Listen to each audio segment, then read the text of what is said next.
नमस्कार। अक्ष फाउंडेशन के इस पटल पर आप सभी का बहुत बहुत स्वागत है। एसएससी जेएसटी की परीक्षा और उसके परिणाम घोषित हुए 2023 के लिए और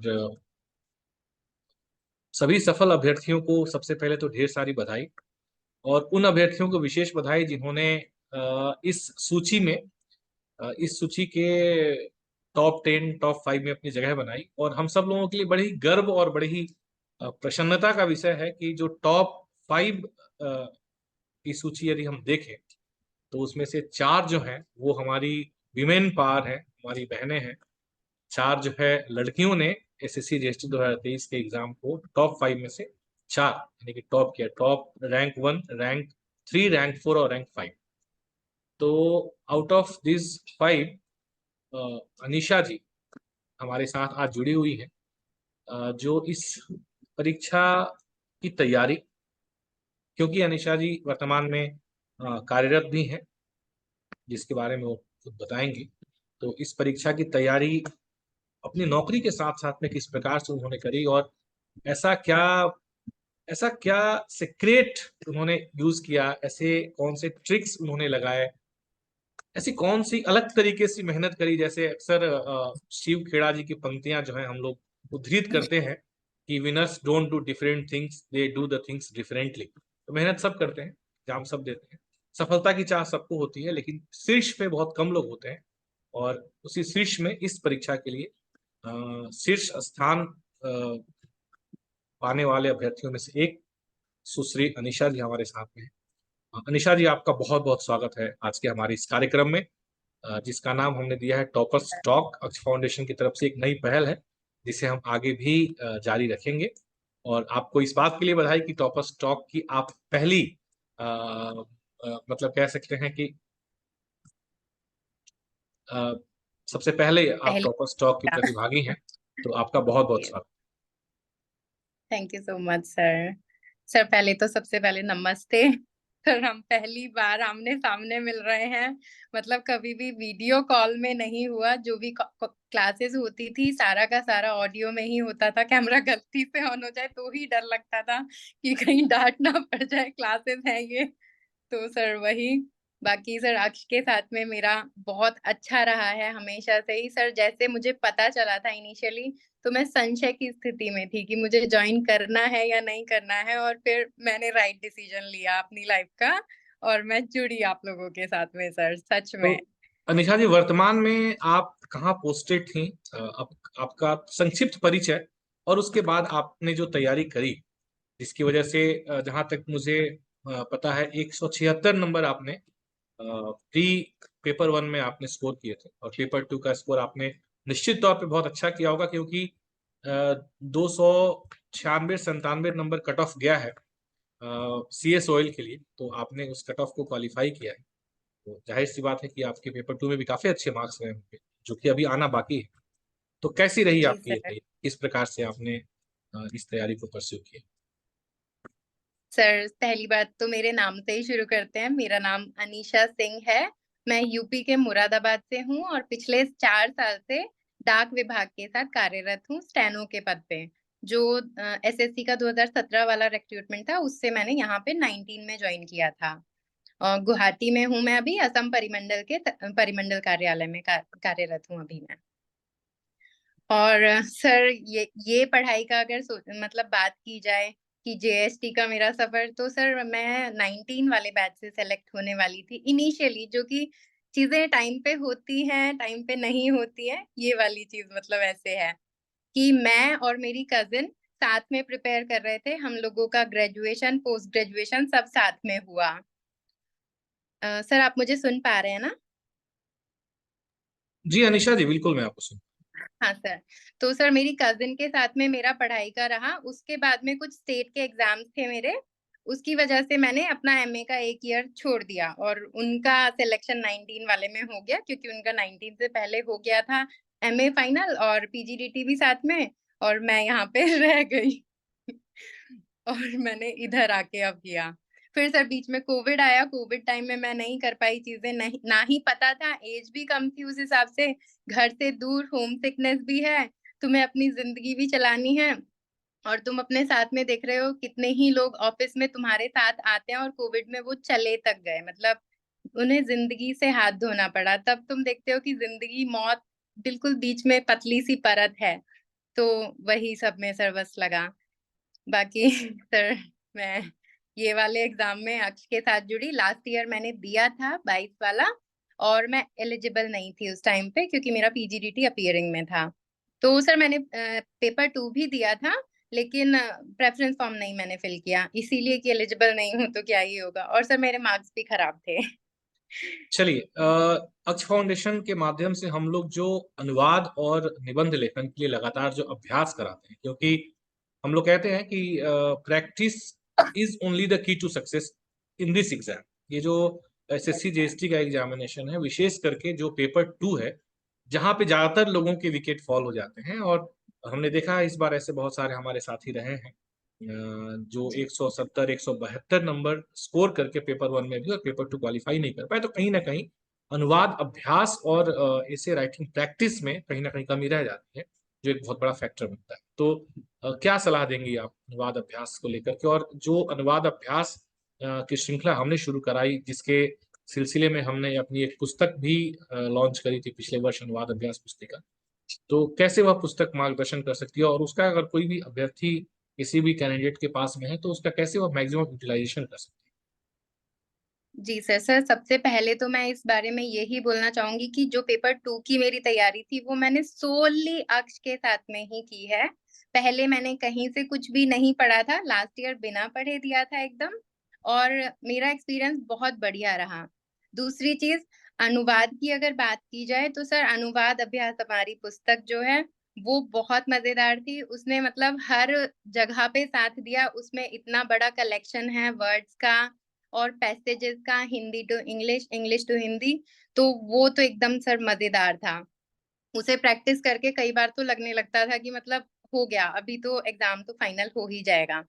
दूसरी चीज सर, अगर निबंध के लिए बात की जाए, सर निबंध के लिए जो हम लोगों ने सुबह वाला एक डिस्कशन सेशन रखा था और शाम में भी जितने भी डिस्कशन सेशन होते थे, सर उस सब में वही कि टॉपिक्स को लिंक करके एक साथ में समझो, सोचो और बातें करो। सर उसी से बातें दिमाग में घुस जाती हैं। और जिसका लिखने का जो भी रहा हो शुरुआत से मीडियम, चाहे वो हिंदी मीडियम है चाहे वो इंग्लिश मीडियम है, हो सकता है इंग्लिश वाला इंग्लिश में सोचे और फिर भी हिंदी में उतारे। मैं तो हिंदी मीडियम से हूँ तो मैं तो मेरा बोलूंगी कि मैं इंग्लिश वाला भी हिंदी में सोचती हूँ और इंग्लिश में उतारती हूँ। तो सर ये वाला रहा मेरा। बाकी सर बहुत ज्यादा बेनिफिट मिला। अभी सर ये रिजल्ट आने के बाद में भी मेरे पास बहुत सारे बच्चों के मैसेजेस आए, जो मेरे भाई बहन हैं, पेरेंट्स हैं जीएसटी के लिए, कॉल्स आए सर। मैंने सबको सलाह दी, मैंने कहा अक्ष के साथ में जरूर जुड़े आप। मैं मेरे साथ में दिक्कत ये थी कि सर मैं जॉब के साथ में चीजें नहीं कर पा रही थी। एक दिन मैंने पढ़ा, 3 दिन मेरे बिना पढ़े चले गए, मतलब एकदम कोई कंटिन्यूटी नहीं थी, कोई रूटीन नहीं था। उस सबके साथ में सर मुझे कंटिन्यूटी तो चाहिए ही चाहिए थी, मोटिवेशन चाहिए था, गाइडेंस चाहिए था जो कि मुझे सही दिशा में लेके जाए। और सर मेरा ये डिसीजन मतलब बेस्ट डिसीजन था। और क्या ही बोला जाएगा इस बारे अच्छा में। अनिशा जी, बिल्कुल जैसे हम लोग सेशन के दौरान भी इस बात पे चर्चा करते थे, और जिसको आपने यस बहुत अच्छे तरीके से करके दिखाया, निभा के दिखाया। मैं अक्सर कहता रहता था कि पेपर 1 में यदि आप 170 प्लस स्कोर कर लेते हैं, तो पेपर 2 का बोझ, मतलब पेपर 2 का प्रेशर बहुत कम आपके ऊपर हो जाता है। पेपर 2 में थोड़ा बहुत कम भी स्कोर करते हैं तो आप अच्छी जी सर। स्थिति में रहेंगे। आपको ना सीएसओएल सही, ना जो टॉप के डिपार्टमेंट सही, कोई ना कोई डिपार्टमेंट आपको मिल जाएगा, आपका नाम अंतिम सूची में रहेगा। तो इस सिलसिले में हमने जो एक जी मॉक टेस्ट की पूरी श्रृंखला करी थी ऑनलाइन सीबीटी मॉडल पे, जैसे एसएससी लेती है उस तरीके से, और जिसका यस आप सर। लोगों ने काफी बहुत अच्छे तरीके से बहुत इंटेंसिव प्रैक्टिस करी थी, तो उसका क्या आप मतलब कैसा रहा उसका एक्सपीरियंस आपका, क्या फायदा लगा? सर अगर पेपर 1 के मॉक टेस्ट सीरीज की बात की जाए तो सर वो तो बेस्ट एक्सपीरियंस था सर। जितने बड़े बड़े पैसेजेस हमारे अक्ष के वाले टेस्ट में होते थे, उसे पढ़ के टाइम मैनेज करना मतलब मामूली सी चीज हो गया था। तो इस बार का जो पैटर्न था एसएससी ने चेंज किया है, सभी जानते हैं इस बात को। लेकिन मेरे साथ में ये रहा सर, मैं 15-20 मिनट पहले करके बैठ गई थी, और उसमें मैंने बेवकूफियां भी की कि 2-3 क्वेश्चन रिव्यू करने के चक्कर में मैंने गलत भी किए हैं। लेकिन फिर भी सर मेरा ये रहा कि मैंने जितना मतलब हर मॉक टेस्ट दिया, उसके बाद जो आरएपीसी वाले में ही एसएससी के टियर 2 के पढ़े हुए हैं कुछ-कुछ 200 नंबर वाले इंग्लिश के, क्योंकि मैं अपने इंग्लिश सब्जेक्ट को वीक मानती थी कि मैं उसमें वीक हूँ, तो मैंने वो भी प्रैक्टिस किए हुए थे। तो सर मैंने मतलब कर लिया जैसे-तैसे। अभी मुझे उस सब को सोचते हुए भी गूज़ बम्प्स आते हैं। सर आपका चलिए, माइक बहुत ऑफ अच्छी है बात क्या? है अनिशा जी, अल्टीमेटली आपने किया और बहुत अच्छा किया। जो भी बच्चे हमारे साथ जुड़ रहे हैं निरंतर आज फाउंडेशन के साथ में तैयारी करने के लिए, आप सब लोगों की सफलता को देख करके, जैसा कि आप जानते यस ही हैं कि लगभग 55 टू 56 बच्चों ने हमारे साथ प्रिपरेशन करी थी, जिसमें से 35 लोगों के फाइनल सूची में नाम आए हैं जिन्होंने डायरेक्ट हमारे साथ प्रिपरेशन करी थी। बाकी और भी बहुत सारे कॉल्स आ रहे हैं कि सर हमने वीडियोस देखे, हमने आपके जो यूट्यूब पे ओपन वीडियोस पड़े थे उनको देख करके प्रिपरेशन करी एंड ऑल। तो जो बच्चे हमारे साथ आ रहे हैं 2024 के लिए, उनको उनके लिए क्या आपका मैसेज रहेगा कि किस प्रकार से, चूंकि तैयारी जो भी हम लोग कर रहे हैं या जो भी हम लोग एक मॉडलिटी सेट कर रहे हैं वो तो सबके लिए एक तरह का ही सेट कर रहे हैं, सब एक तरीके से सबके लिए एक तरीके से है, लेकिन फिर क्या अंतर हो जाता है कि कोई चयनित हो जाता है, कोई टॉप 5 में चला जाता है और कुछ लोग फिर भी रह जाते हैं। तो क्या आपका उनके लिए सुझाव या सजेशन है? सर मैं बस यही बोलूँगी उन सब के लिए तो कि प्रैक्टिस सबसे ज़्यादा ज़रूरी है। उन्हें अपना तरीका ढूँढना होगा कि वो किस तरह से प्रैक्टिस करके चीज़ों को एब्ज़ॉर्ब कर सकते हैं।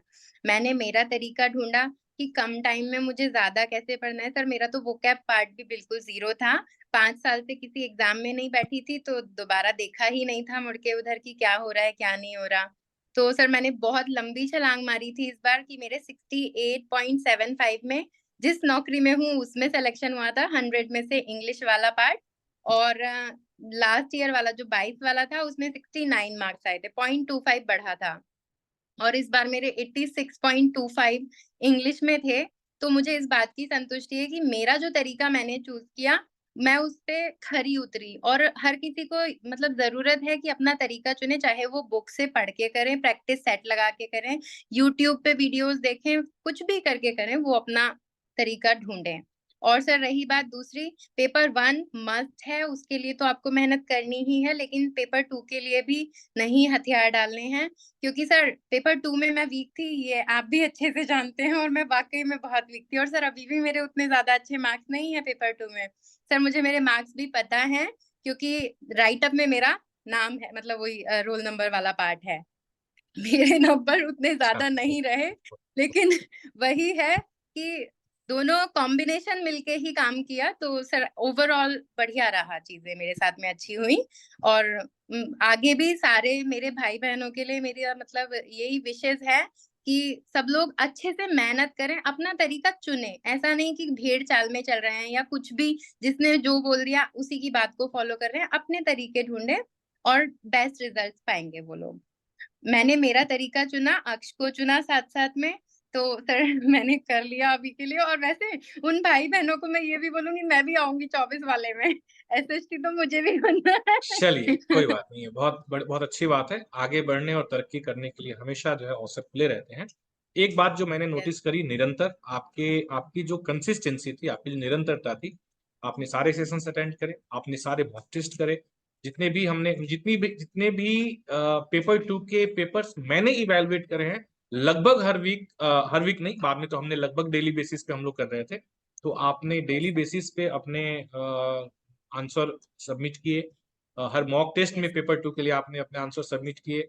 तो ये जो निरंतरता है, ये सब लोगों ने बरकरार नहीं रखी। आपके साथ और भी बहुत सारे लोग थे हमारे साथ जो तैयारी कर यस रहे थे, पर सबने वह निरंतरता नहीं रखी।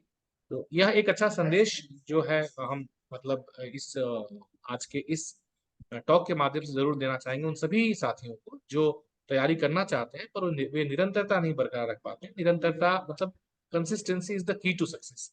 हमेशा हमें इस बात को यस, ध्यान बिल्कुल सर। रखना है। सर तो सर जी। मैं इतना ज़रूर बोलना चाहूँगी कि सफलता की कोई अलग से कुंजी नहीं होती। सुकरात ने भी कहा है जी। कि जब तुम सफलता को साँस की तरह चाहो, अगर तुम्हें डुबो दिया जाए उस टाइम पे सबसे ज़्यादा ज़रूरी तुम्हारे लिए साँस होती है कि साँस आ जाए। तो उस तरह से अगर सफलता को चाहो तो मिल जाएगी। और मैं भी बहुत बेवकूफ़ियाँ करती थी, मैं नहीं पढ़ती थी, लेकिन मुझे पिंच करने के लिए थे लोग पीछे से जो मुझे मोटिवेट करते हैं हमेशा कि नहीं तुझे करना ही पड़ेगा, अभी तो वनवास भी है तेरा, तुझे उसे भी पूरा करना है, तो उसे पूरा करने के बजाय पहले से आजा कुछ अच्छा करके, तो वो तुझे करना पड़ेगा खुद से। तो तुझे जीएसटी वाला तो निकालना ही है और सीएस लेना ही है।